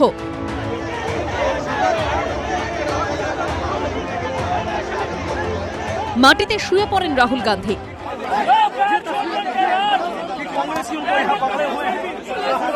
সেখান থেকে তাকে টেনে হিঁচড়ে পাঁজাকোলা করে তুলে নিয়ে যায় দিল্লি পুলিশ। টানতে টানতে নিয়ে যাওয়া হয় প্রিয়াঙ্কা গান্ধীকেও। রাহুল গান্ধী বলেন, মোদিজি সব কৌশল চেষ্টা করে দেখুন, শক্তি প্রয়োগ করুন, শিক্ষার্থীদের ন্যায় বিচারের এই লড়াই এখন থামবে না। हमारी लीडर्स को, हमारे राहुल जी को, प्रियंका जी को कैसे उन्हें मैन हैंडल किया जा रहा है, देखा आपने? ये माहौल है इस देश में। ये लोकतंत्र है, आपको दिखता है लोकतंत्र? पार्लियामेंट में भी उठाएंगे? अरे यहाँ से फिर आएंगे, हम बैठेंगे। রাহুল গান্ধী ও প্রিয়াঙ্কা গান্ধীকে আটক করে বাসে তোলে কেন্দ্রীয় স্বরাষ্ট্র মন্ত্রকের অধীনস্থ দিল্লি পুলিশ। प्रधानमंत्री आवास के बाहर की तस्वीरें, जहां पर सिर्फ अब सुरक्षाकर्मी नजर आ रहे हैं, बाकी नेताओं को हटा दिया गया है। तो रेणुका चौधरी जरूर अब यहाँ पर हमको नजर आ रही हैं। उसके अलावा जो तमाम नेता हैं वो डिटेन कर लिए गए हैं, उनको हटा दिया गया है। कायर हैं, डरते हैं, हम नहीं डरते इनसे, ये हमसे এখান থেকে থানায় নিয়ে যাওয়া হয় তাদের। রাতে সেখানে পৌঁছন সোনিয়া গান্ধী। কয়েক ঘন্টা পর থানা থেকে ছাড়া পান রাহুল গান্ধী, প্রিয়াঙ্কা গান্ধী ও কংগ্রেস নেতারা। वो जो उनके साथ हो रहा है, वो उसका दुख लेकर, गुस्सा लेकर प्रोटेस्ट कर रहे हैं। तो जो उनके रिप्रेजेंटेटिव्स हैं, हम सारे, हमारी जिम्मेदारी बनती है कि उनकी आवाज हम ऊंची करें। जहाँ पे जरूरत होगी वहाँ हम आवाज उठाएंगे। आज जिस प्रकार से नेता प्रतिपक्ष राहुल गांधी ने कृत्य किया है, वो पूरी तरह से अशोभनीय है, निंदनीय है। नेता प्रतिपक्ष जिस गरिमा का पद है, उस पद को भी राहुल गांधी जी गंभीरता से नहीं लेते हैं। विरोध जब मर्यादा की हदों को पार कर जाती है तो अराजकता बन जाती है, और हम शुरू से कहते रहे हैं, राहुल गांधी जी अराजकता के प्रतीक बनकर उभर रहे हैं। কেন্দ্রীয় শিক্ষামন্ত্রী ধর্মেন্দ্র প্রধানের ইস্তফা, পুলিশি অত্যাচারের দায় স্বীকার করে মোদী সরকারের ক্ষমা প্রার্থনা, সংসদে কেন্দ্রীয় স্বরাষ্ট্রমন্ত্রী অমিত শাহের বিবৃতি এবং কেন্দ্রীয় শিক্ষানীতি নিয়ে বাদল অধিবেশনে আলোচনার দাবি জানায় কংগ্রেস নেতৃত্ব। সেখানে গিয়ে রাহুল গান্ধীর সঙ্গে কথা বলেন কেন্দ্রীয় মন্ত্রী Jitendra Singh. He said yes, he was ready to lift this dharna, to suspend this dharna, provided he was given an assurance that government was ready for a discussion in the parliament on the issue of NEET exam, the paper leakage, etc., etc., all those issues related to this. So I got in touch with the top leadership of the government, and then I was conveyed that on behalf of the government, I could assure Rahul Gandhi ji that government is ready to have a detailed discussion on NEET. When I went back to Rahul ji with this message, he said no, but I also want the resignation of the education minister. এই ঘটনার আঁচ এসে পড়ে কলকাতাতেও। প্রতিবাদে রাস্তায় নামে প্রদেশ কংগ্রেস। প্রশ্নপত্র ফাঁস, সিবিএসই খাতা দেখার পদ্ধতি নিয়ে দেশজুড়ে ওঠা প্রশ্ন, এইসবে বিদ্ধ কেন্দ্রীয় সরকার। দিকে দিকে চলছে আন্দোলন। এই আবহে প্রধানমন্ত্রী নরেন্দ্র মোদী বলেছেন, প্রশ্ন ফাঁস মহাপাপ, তা রোখা গোটা দেশের দায়িত্ব।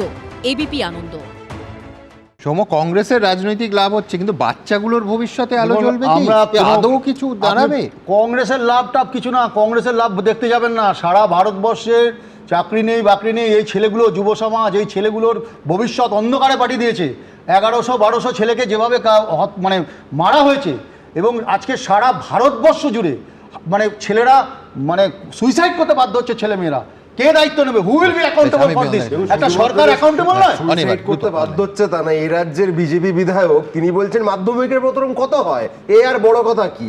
কতটা ইনসেনসিটিভ হতে পারে একটা দল যে শিক্ষার্থীরা সুইসাইড করেছে। ঠিক যেরকম 26,000-এর চাকরি এখনো যাদের সামনে কোনো আলো নেই, তো তৃণমূল সরকার ঠিক যেরকম ইনসেনসিটিভ। একদমই নয়, আমরা তাদের এখনো কিন্তু আমি মেক নো মিস্টেক, এখন তাদের কোনো আশার আলো জ্বলছে না, চাকরি থেকে তাড়ানোর কোনো ব্যবস্থা আমরা করিনি। এই ছেলেমেয়েরা যারা যোগ্য তারা এখনো কিন্তু অনির্বাণ জানে না।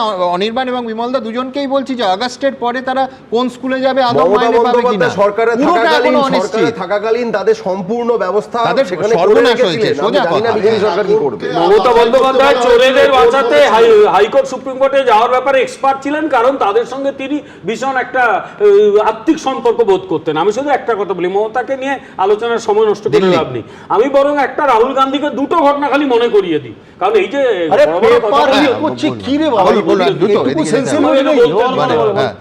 আমি এক্ষুনি দুটো পেলাম। 2008 সালে CBSE pre medical test exam প্রশ্ন ফাঁস হয়েছিল, কটা কংগ্রেসের নেতা লাফিয়েছিল। 2012 সালে শেষ করি 2012 সালে এমস পরীক্ষার প্রশ্ন ফাঁস হয়েছিল। তাই রাহুল গান্ধীকে বলবো একটু ইতিহাসটা দেখুন, শেষ করতে তাই কংগ্রেসের কাছ থেকে এই ধরনের কথা উনি শুনলেন না। আমি বলছি এই তালিকায় 10 বছরে 152টা প্রশ্ন ফাঁসের ক্ষেত্রে আমি ধরে নিচ্ছি কংগ্রেসের আরো 10টা আমি নিয়ে নিলাম, কিন্তু তাতে ছেলে মেয়েগুলোর ভবিষ্যৎ কি হবে? আমি বলছি যে সোনম ওয়াংচু তিনি একটা গান্ধীবাদী দর্শনের উপর ভিত্তি করে সত্যাগ্রহ আন্দোলন করছেন। আমি সরকার আমি তার সাথে আলোচনা করতে আমার কোথায় বাধা? কেন আমি মানে কথা বলতে পারবো না? গণতন্ত্র তো আলোচনার মাধ্যমে সমাধান হয়। কেন আমার ছাত্রছাত্রী, আমারই দেশের ছাত্রছাত্রী শিক্ষা ব্যবস্থার প্রশ্নে তারা কিছু প্রশ্ন রাখতে চাইছেন, কেন নরেন্দ্র মোদী সরকার কথা বলতে চাইবে না? বলবো কেন আমি টিকে কৃষ্ণমাচারী, ভিকে কৃষ্ণমেনন বা লাল বাহাদুর শাস্ত্রীর কথা বলছি না। সুরেশ প্রভু সেও তো 2017 সালে রেল ডিরেল হয়েছিল বলে দায়িত্ব নিয়ে পদত্যাগ করেছিল। কেন করবে না? 14টা ছেলে মেয়ে সুইসাইড করেছে এবং সুপ্রিম কোর্ট বলছে সুইসাইড এপিডেমিক হয়ে গেছে। আর তার পাশাপাশি এখানে একটা তো দায়িত্ব নিতে হবে। সিবিএসই প্রশ্নপত্র টেকনিক্যাল লিক হলো এবং তারপরে যে 3টে বাচ্চা ছেলে ধরিয়ে দিল, ভক্তরা তার পিছনে লেগে গেল। আজকে সোনম ওয়াংচুক দেশদ্রোহী হয়ে গেলেন।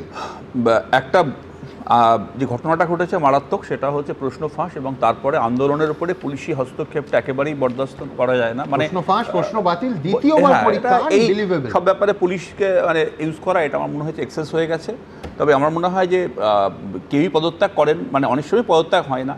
এখানেও যখন পদত্যাগ হয়নি শিক্ষা দপ্তর, সোজা কথা, আমি পদত্যাগ নিয়ে বদার নই। আমি বলছি ছেলে মেয়েগুলো পরের জেনারেশন, আবার এইরকম 10 বছরে 152। পার্থবাবু পরে যিনি ছিলেন তিনিও পদত্যাগ করেননি, ধর্মেন্দ্র প্রধানও করেননি। মানে what Bengal thought yesterday this thing tomorrow. একদম দেখুন, একেবারে পরিষ্কার একটা জিনিস বলার সময় এসেছে, সেটা হচ্ছে আগামী প্রজন্মের ভবিষ্যৎ কিন্তু এই সব কটা পরীক্ষার সঙ্গে যুক্ত, যেখানে কোনো রাজনীতি, সেটা শাসকের হতে পারে, বিরোধীর হতে পারে, তাদের রাস্তায় যেন অন্তরায় হয়ে দেয়াল হয়ে না দাঁড়ায়। দেখুন, হীরক রাজার দেশেতে গুপি বাঘা বলেছিল আমরা ভালোর দলে। ভোটের ফল বেরোনোর পর থেকে এটা একেবারে যেন কমন ডায়ালগ হয়ে দাঁড়িয়েছে। ঋতব্রতপন্থীরা বলছেন আমরা ভালোর দলে, কালীঘাট তৃণমূল বলছে ওরা নয়, আমরা ভালোর দলে। আবার বিজেপির টিকিটে যারা রাজ্যসভা গেছেন, সুখেন্দু শেখর রায়, সুস্মিতা দেব, প্রকাশচিক বড়াইক, তারা বলছেন আমরা ভালোর দলে। এখন এই রাজনীতির কাটাকুটিতে কে আসলে ভালোর দলে সেই নিয়েই যত গোলমাল। তবে দিনের শেষে আমরা চাই ভোটারদের ভালো হোক, ছাত্রদের ভালো হোক, সমস্ত প্রজন্মের ভালো হোক।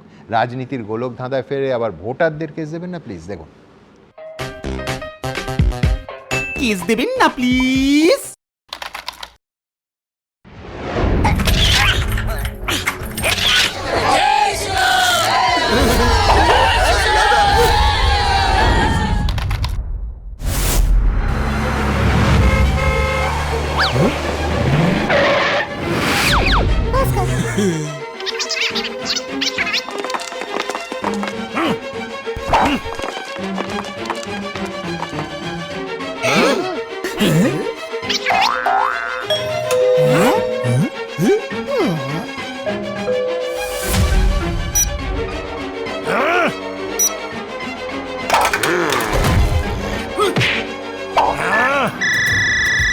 हेलो अमित जी।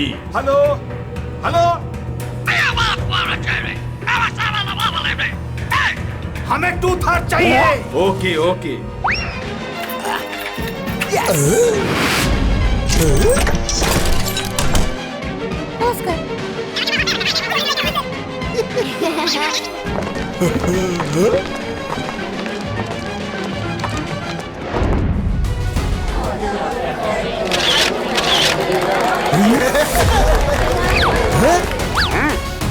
শুনুন বন্ধুগণ, আর এই প্রকাশের কাজই হচ্ছে ভাইপোর হয়ে গরু পাচার।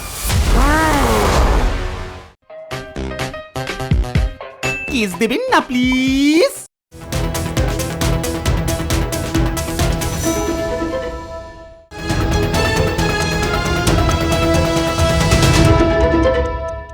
এবিপি আনন্দ, এগিয়ে থাকে, এগিয়ে রাখে।